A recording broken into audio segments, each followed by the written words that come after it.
You will never improve your English if you don't live in an English-speaking country. I hear this all the time, and it's completely wrong. Some people live in Canada, the US, or the UK for years and never become fluent. Others learn perfect English without ever leaving their home country. How is that possible? We're going to talk about that in today's video. My name is Michael Anton. I'm the founder of English at the Ready, and it's my goal to make you fluent in English. Let's get right into today's lesson. Do you feel frustrated learning English and like you're not making any progress? You're probably not using English enough. Most students make this mistake without even realizing it. Maybe you're spending hours reading articles, listening to podcasts, or even watching my videos. These are all great ways to improve, but they're actually not enough. You need to speak. If you never speak, think, or write in English, you will never become fluent. Imagine you want to become a great chef. You watch cooking shows every day. You read recipe books, but you never actually cook. Will you ever become a great chef? No, absolutely not. And it's the exact same with English. A lot of students think that understanding English means they're improving, but understanding is not the same as fluency. If you're just listening, reading, or watching, you're not actually using the language. Think of fluency like learning a sport. If you only watch something and you never do it, you won't improve. You won't become truly proficient. If you only watch soccer, but you never practice soccer, you won't become a good soccer player. The only way to become a good soccer player is to get on the field and to play, to kick the ball around. It's exactly the same with English. You need to speak if you want to improve. Now, you might be thinking, well, if I lived in an English-speaking country, I would be speaking all the time, but actually that's not true. Moving to an English-speaking country won't make you fluent. I learned this the hard way.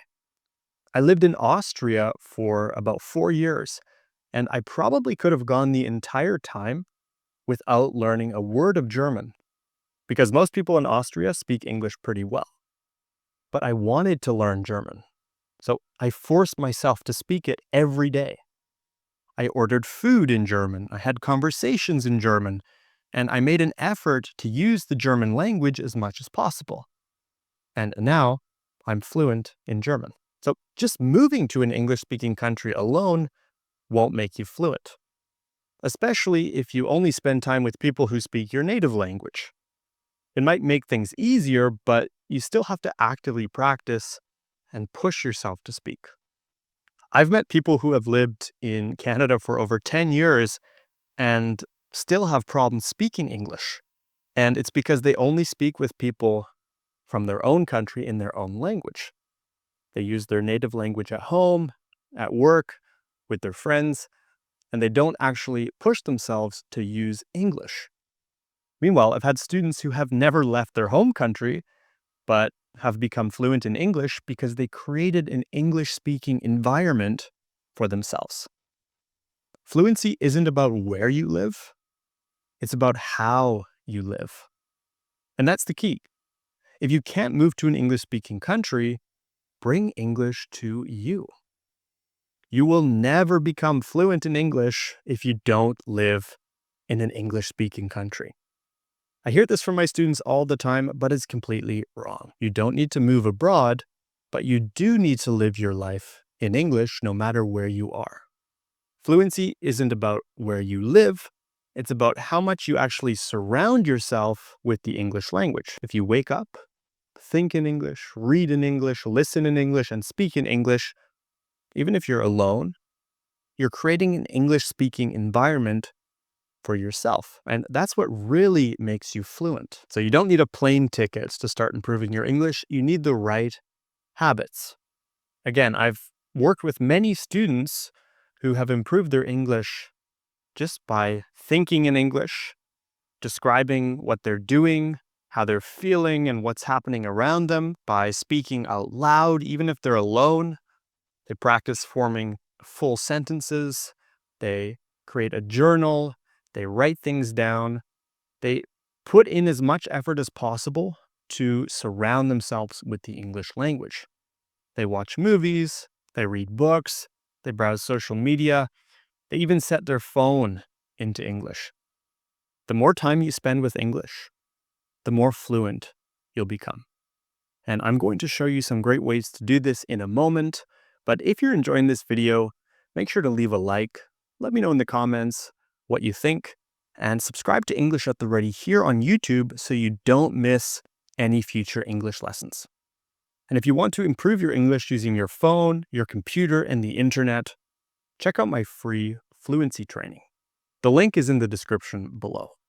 The training is only 30 minutes long and it's completely free. So if you want to improve your English this year and you want to learn how you can do this with modern technology, make sure to watch the training. So I've told you that to improve your English without being in an English-speaking country, you need to surround yourself with the language. But how do you actually do this? Here are 4 ways to surround yourself with English. Number 1, use a no native language rule.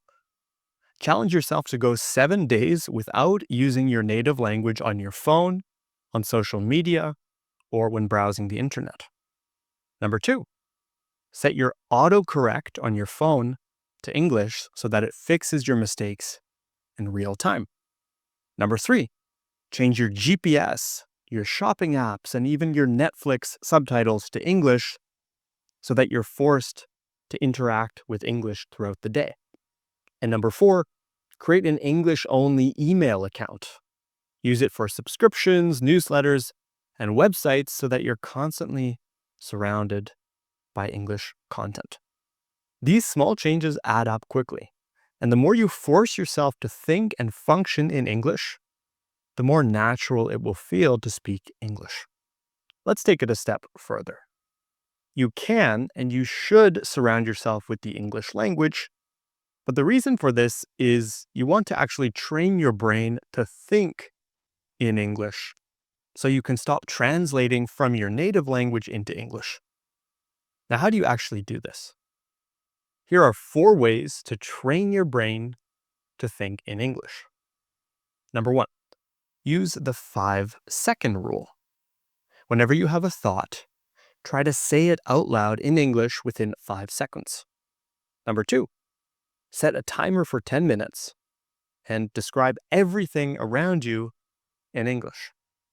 Number 3, every time you learn a new word, immediately use it in 3 different sentences to lock it in your brain. And number 4, predict conversations. Before you meet somebody or make a phone call, imagine what they're going to say and prepare your responses in English. Thinking in English is critical because the moment you can start doing this, you're well on your way to fluency. So use these 4 strategies. Try to think in English because this is the key to improving your English, even if you don't live in an English-speaking country. If you found this video helpful, make sure to leave a like. Let me know in the comments what you thought, and subscribe to English at the Ready here on YouTube so you don't miss any future lessons. And again, don't forget to check out my free fluency training. It's completely free, and in the training, I'm going to show you how to improve your English using your computer, your phone, and the internet. The link is in the description below. It's only 30 minutes long, and it's completely free. I'll see you in the next lesson.